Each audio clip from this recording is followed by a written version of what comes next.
This channel does not promote any violent, harmful, or illegal activities. All content provided by this channel is meant for an educational purpose only.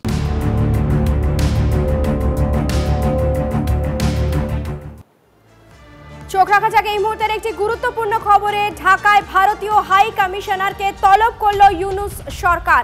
কথা বলবো, আমাদের সঙ্গে রয়েছেন আমাদের প্রতিনিধি জ্যোতির্ময় কর্মকার। তার আগে আপনাদের আরও একবার জানিয়ে রাখতে চাইব, ঢাকায় ভারতীয় হাই কমিশনারকে তলব ইউনূস সরকারের। তলব পেয়ে বাংলাদেশ বিদেশ মন্ত্রকে হাজিরা দিলেই ভারতীয় হাই কমিশনার প্রণয় বর্মা। টেলিফোনে রয়েছেন আমাদের প্রতিনিধি জ্যোতির্ময় কর্মকার। জ্যোতির্ময়, কি খবর রয়েছে?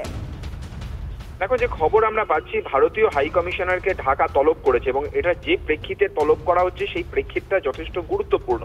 তার কারণ, চিন্ময় প্রভুকে গ্রেপ্তারির পরেই ভারতের তরফ থেকে, নয়াদিল্লির তরফ থেকে মিনিস্ট্রি অফ এক্সটার্নাল অ্যাফেয়ার্স তারা স্পষ্ট বিবৃতি দিয়ে সংখ্যালঘুদের ওপর যে আক্রমণ চলছে সেই আক্রমণ বন্ধে মোহাম্মদ ইউনূসের সরকারকে তৎপর হওয়ার জন্য আবেদন জানিয়েছিল এবং এক্ষেত্রে সে দেশের বিচার ব্যবস্থা এবং পুলিশ প্রশাসন যেভাবে কাজ করছে তা নিয়ে প্রশ্ন তুলেছে। আর তখনই কড়া জবাব দিয়েছিল ঢাকা। তারা বলেছিলেন যে দু দেশের বন্ধুত্বের প্রেক্ষিতে বাংলাদেশের অভ্যন্তরীণ বিষয় নয়াদিল্লির এ ধরনের মন্তব্য কখনোই বাঞ্ছিত নয় এবং তখনই স্পষ্ট হয়ে গেছিল যে এ বাংলাদেশ আমাদের পরিচিত বাংলাদেশ নয়। কিন্তু এবারে যে ঘটনা স্মরণতীতকালে কখনো ঘটেনি, অর্থাৎ বাংলাদেশ ভারতের সঙ্গে তার জন্ম লগ্ন থেকে সব থেকে ঘনিষ্ঠ এবং সব থেকে বন্ধুত্বপূর্ণ সম্পর্কের একটি দেশ ছিল, সেই দেশ এবারে ভারতীয় হাই কমিশনারকে তলব করেছে। অর্থাৎ কি কারণে তলব করা হচ্ছে তা এখনো পর্যন্ত আমাদের কাছে স্পষ্ট না হলেও।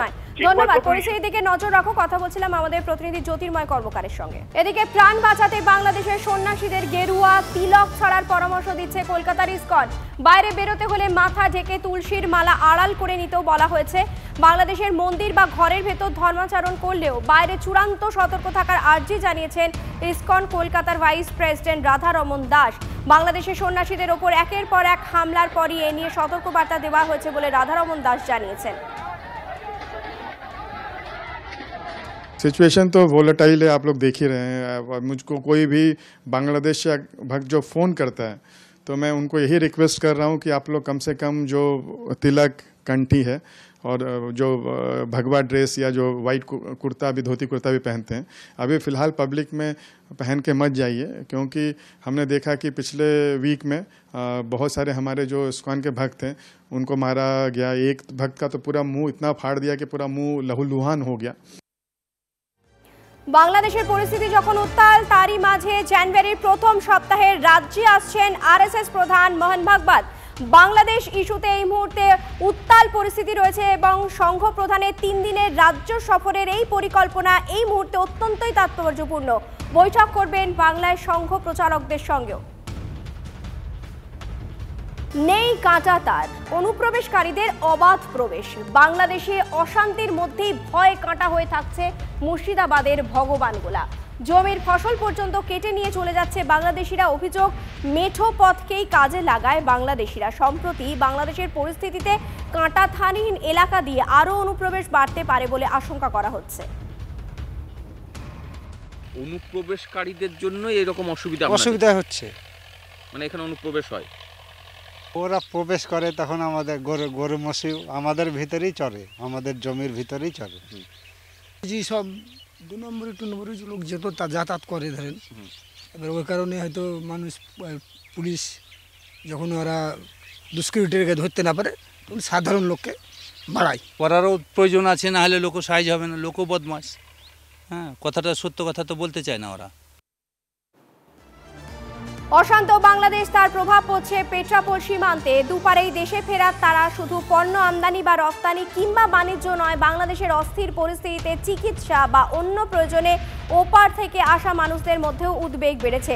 দেশে ফেরার জন্য পেট্রাপোলে ভিড় বাড়ছে। বাংলাদেশে যারা গিয়েছিলেন সেই সব ভারতীয় নাগরিকরাও দেশে ফেরার জন্য অস্থির হয়ে পড়েছেন।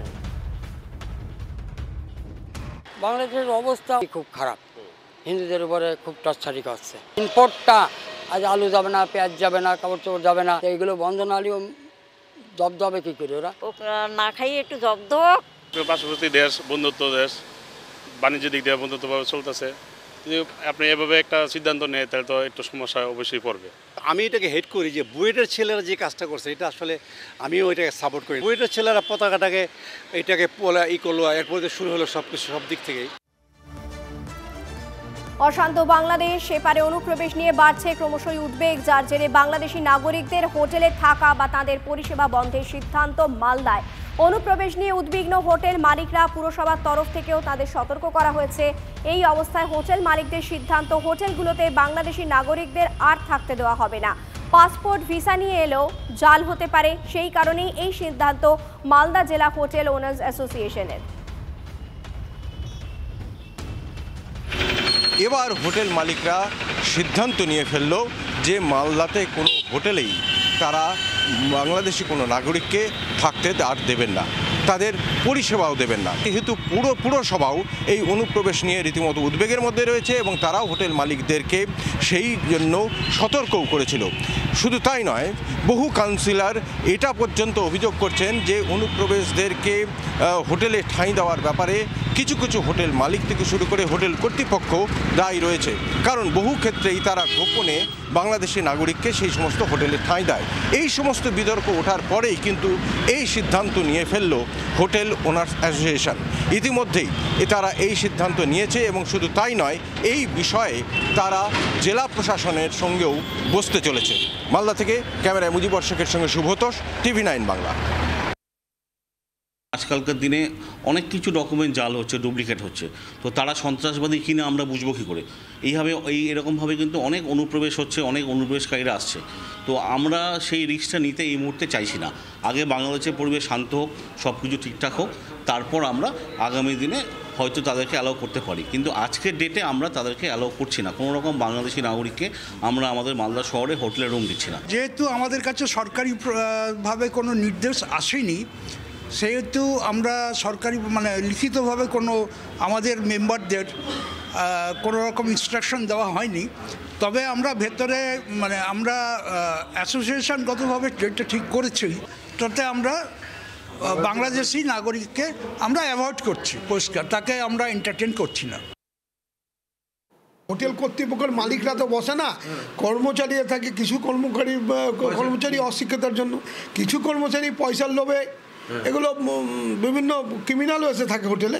আমাদের নির্দেশ দিচ্ছি, আমরাও পৌরসভা এলাকায় সরকারিভাবে আমরা সব রকম সাহায্য করার জন্য, পুলিশ প্রশাসন প্রতিনিয়ত হোটেল মালিকদের সাথে সজাগ থাকছে, কন্ট্যাক্ট রাখার চেষ্টা করছে এইসব বন্ধ করা।